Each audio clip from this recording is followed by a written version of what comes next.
목사를 세우지 않는 교회. 흔히 목사는 성도들 가운데서 나온다고 말하는 것을 들을 수가 있습니다. 그러한 말은 목사 직분이 소위 말하는 성직으로서 평신도와 구별되는 것이 아니라는 취지에서 사용되곤 하는 말이죠. 그러므로 목사나 교회의 성도들이나 모두 주 안에서 동일하되 다만 직능상 그 기능상으로만 독특한 위치를 점하고 있다는 것입니다.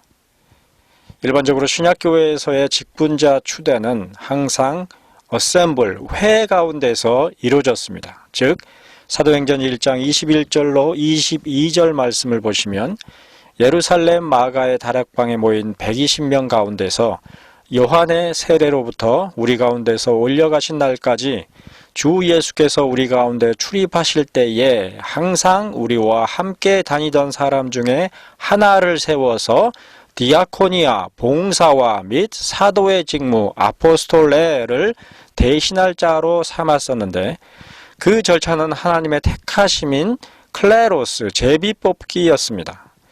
그리고 이 단어에서 유래한 것이 바로 영어의 성직자를 말하는 clergy라는 단어죠.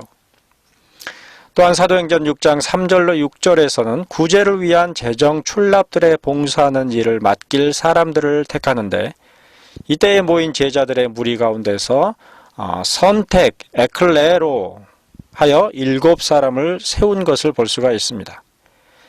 그런데 사도행전 1장에서는 사도 직분을 수행할 자를 위해 특별한 조건, 예컨대 요한의 세례로부터 우리 가운데서 올려가신 날까지 주 예수께서 우리 가운데 출입하실 때에 항상 우리와 함께 다니던 사람, 이러한 조건 가운데서 한 사람이 낙점되지만 사도행전 6장에서는 더 넓은 범위의 제자들, 통상 형제들이라고 칭하는 그러한 제자들 가운데서 7사람을 골라서 안수함으로 직분자를 세운 것을 볼 수가 있습니다. 즉 사도행전 1장과 6장 사이에는 선출 방식에 있어서 약간의 차이가 있는 것이죠. 로마 가톨릭 교회에서는 일반적으로 교황이 베드로의 사도직을 계승한 자로 생각하기 때문에 사도행전 1장의 천거 방식과 유사한 비밀회의, 콘클라베라 그러죠. 그러한 비밀회의 형식 가운데서 교황을 선출하고 또 사제들에 있어서도 동일한 맥락으로 생각하여 반드시 사제단 가운데서 선출되는 형식으로 구별하는 성직의 개념이 뚜렷합니다. 자, 그에 반해서 개신교, 프로테스탄트 교회에서는 사도행전 1장이 아니라 사도행전 6장의 맥락에서 직분자를 선출하는데요. 목사 또는 동일한 맥락으로 세워지기 때문에 목사는 성도들 가운데서 나온다는 말이 있는 것입니다. 즉 넓은 의미의 제자들이요 형제들인 성도들 가운데서 책망할 것이 없으며 한 아내의 남편이 되며 절제하며 신중하며 단정하며 나그네를 대접하며 가르치기를 잘하며 술을 즐기지 아니하며 구타하지 아니하며 오직 관용하며 다투지 아니하며 돈을 사랑하지 아니하며 자기 집을 잘 다스려 자녀들로 모든 공손함으로 복종하게 하는 자라야 할 뿐 아니라 디모데전서 3장 2절로 4절 말씀이죠. 새로 입교한 자, 6절에 언급하는 것과 같은 그러한 새로 입교한 자가 아니라 외인에게서도 선한 증거를 얻은 자라야 한다. 이렇게 7절에 기록했습니다. 한마디로 사도행전 6장의 천거 방식과 유사한 개신교, 프로테스탄트 교회의 임직 방식은 그 직분을 간절히 사모하며 바라는 자로서 회중의 추천과 동의 가운데서 세워지도록 했던 것입니다. 그러므로 로마 가톨릭의 임직, 특별히 목회직의 임직과 다른 개신교의 임직 방식은 처음부터 회중의 적극적인 개입 가운데서 이루어지는 것이라 하겠습니다. 참여죠.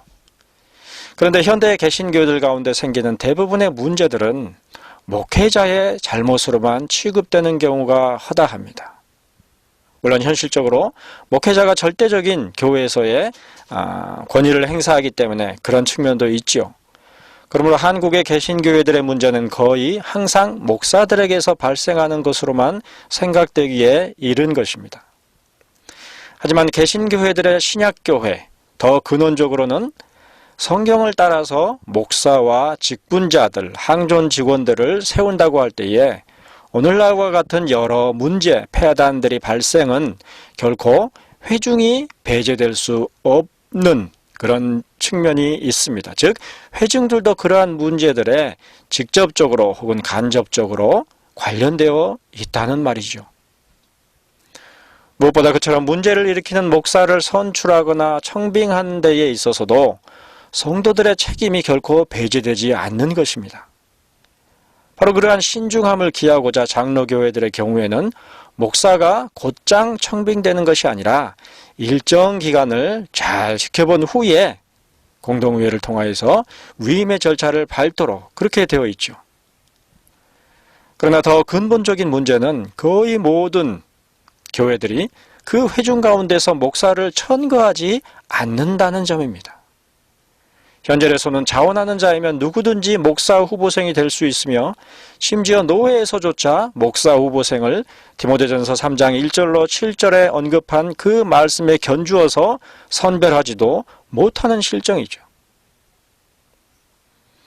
사실 목사 후보생의 자질을 가장 잘 분별할 수 있는 자들은 그 후보생이 속한 회중입니다. 비록 대형 교회들의 경우에는 그조차도 여의치가 않은 형편이지만 그래도 후보생의 성경적 자질을 가릴 수 있는 것은 해당 교회의 회중들이라고 볼 수가 있는 것이죠. 늘 그 사람을 지켜봤던 사람들. 아울러 지교회의 회중은 한 사람의 목사를 키워낼 수 있어야만 합니다. 단순히 천거만 하는 것이 아니라 사도행전 6장의 모범과 같이 적임자를 가려서 세우는 일에 적극적으로 개입하여만 하는 것이죠. 바로 그러한 일이 천국 일꾼 양성인 것입니다. 그러니 이제라도 목사들에 대한 비난에만 동조할 것이 아니라 한 사람의 제대로 된 목사를 세울 수 있는 성경적인 회중을 이루는 일에 관심을 갖고 동참해야만 비로소 목사들의 문제와 교회들의 문제가 함께 해결될 수 있음을 직시해야 할 것입니다. 부패한 목사는 회중을 부패하게 하지만 회중의 부패는 결코 부패한 목사만이 아니라 제대로 된 목사를 세우지 못하는 회중의 무능에도 기인한다는 사실을 직시해야만 하는 것이죠.